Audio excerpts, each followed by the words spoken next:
አንድ አላህን የሚፈራና ሃይማኖቱን አጥብቆ የያዘ ጓደኛ አለኝ። ይኸው ወዳጄ ባለቤቱ የካንሰር ህመም ተጠቂ ሆነች። 3 ልጆች ወልደዋል። ተስፋ ቆረጠ። ምድር ጨለመበት። ይህን ጊዜ አንድ ዓሊም ቂያሙል ለይል ወይም የሌሊት ስግደት ወይም ተሐጁድ እንዲያዘወትርና በሌሊቱ የመጨረሻ ጊዜ ዱዓ እንዲያደርግ አልፎ ተርፎም በዘምዘም ውሃ ላይ ቁርአን በመቅራት እንድትታጠብበት እንዲያደርግ ምክር ለገሱት። እርሱም ይህን ከማድረግ አልሰነፈም። ሚስቱ ቁርአን በተቀራበት ዘምዘም ውሃ መታጠብ ጀመረች። ከፈጅር አንስቶ ፀሐይ እስክትወጣ ባለው ጊዜና ከመግሪብ እና ዒሻእ መካከል አብሯት በመቆየት አላህን ምህረት ይጠይቅና ዱዓ ያደርግ ነበር። በዚህ የተነሳ አላህ ሚስቱን ከበሽታው ፈወሳት። ቆዳዋም ከመታመሟ በፊት ከነበረው በተሻለ ሁኔታ ውብ ሆነ። ከዚህ በኋላ እርሷም ከእስትግፋርና ቂያም ለይል ጋር ያላትን ቁርኝት አጠበቀች። አዳኝና ጤና ለጋሽ የሆነውና ከእርሱ ውጭ ማንም የመመለክ መብት የሌለው አላህ ጥራት ይገባው። ውዷ እህቴ ታመሽ እንደሆነ በንስሐ ወደ አላህ ስብሓንሁ ወተዓላ ተመለሽ። አላህ ልመናን የሚሰማ ጭንቀትን የሚያስወግድና ክፉ ነገርን ሁሉ የሚከላከል በመሆኑ እንኳን ደስ ያለሽ። ሕይወትን በፍቅርና በበጎ እይታ አስተዊ። ምክንያቱም ሕይወት አላህ ስብሓንሁ ወተዓላ ለሰው ልጅ ያበረከታት ስጦታ በመሆኗ። እናም ይህን ውድ ስጦታ በደስታ ተቀበይ። የንጋትን ውብ ብርሃን፣ የምሽትን ጸጥታና የቀኑን ድምቀት በደስታ አጣጥሚ። ውሃን እንኳን በምስጋና ጠጪ። ስትተነፍሽም በደስታ ይሁን። የጽጌረዳን መዓዛ አሽትች። ከዚያም አላህን አወድሺ። የፍጥረተ ዓለሙን ድንቅ ሥራ፣ የመሬትን ብርቅ ስጦታዎች፣ ተስማሚውን አየር እንዲሁም የፀሐይን ሙቀት አስተንትኝና ትምህርት ውሰጂ። እነዚህ ጸጋዎች አላህን ስብሓንሁ ወተዓላ ለመታዘዝ ለማመስገንና ለማወደስ ያነሳሱሽ። ጭንቀትና ስጋት እነዚህን ጸጋዎች ከማየት እንዲጋርዱሽ እድል አትስጫቸው። ምስጋና ቢስ እንዲያደርጉሽም አትፍቀጅላቸው። አላህ እነዚህን ጸጋዎች የሰጠሽ እርሱን ለመታዘዝ እንድትችዩ መሆኑን አትዘንጊ።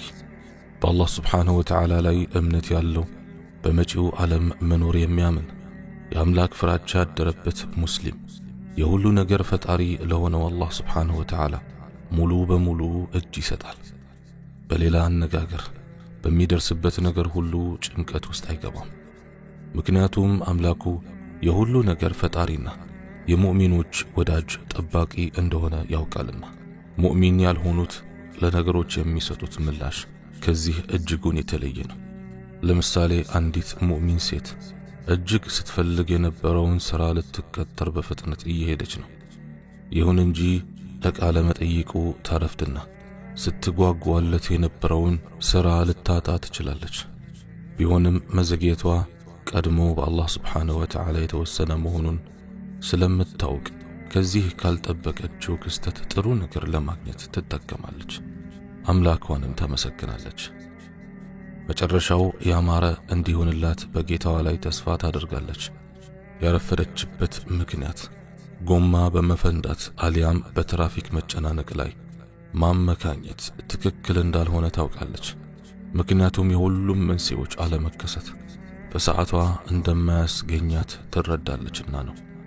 እነዚህም ሆኑ ሌሎች ክስተቶች ለማርፈዷ እንደ ምክንያት ይቅረቡ እንጂ ከሁሉም ጀርባ የአላህ ስብሓንሁ ወተዓላ እቅድ እንዳለ ታምናለች። ፍላጎቷ አላህ ስብሓንሁ ወተዓላ ከፈቀደ ብቻ እውን እንደሚሆን ታውቃለች። ከፍ ብለን በጠቀስነው ምሳሌ እህታችን ቃለ መጠይቁን እንዳታደርግ ተወስኖባታል። በመሆኑም እንዴትም ብትሆን ምንም ብታደርግ በሰዓቷ ልትገኝ አትችልም ነበር። ሁሉም እንቅፋቶች የሚባሉ ነገሮች የሚከሰቱት አላህ ስብሓንሁ ወተዓላ ለሙእሚኖች ባለው በጎ ፍላጎት ነው። ሰዎች ይህንን ቢረዱት ኖሮ ፈጣሪያቸውን የቅርብ ወዳጃቸውና ጠባቂያቸው ባደረጉትና ሙሉ በሙሉ ለርሱ እጃቸውን በሰጡ ነበር።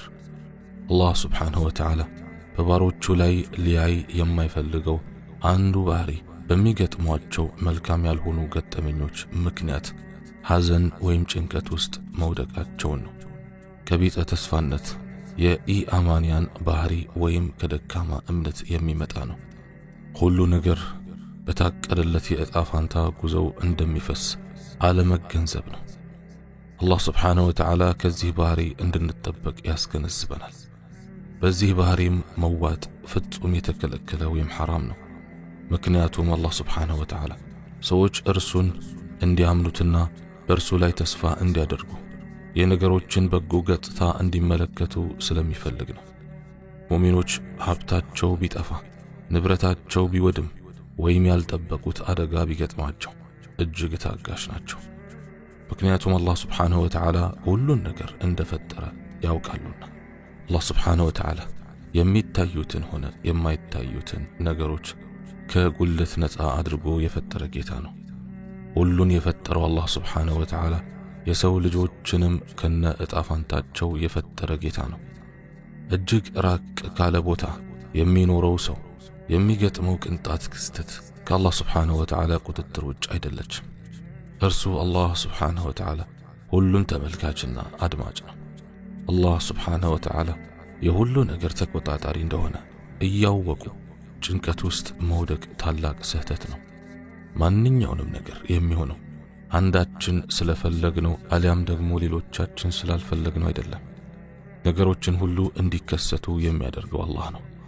ከኛ የሚፈለገው ከእያንዳንዱ ክስተት ጀርባ ያለውን ጥሩ ነገር ማየት ነው።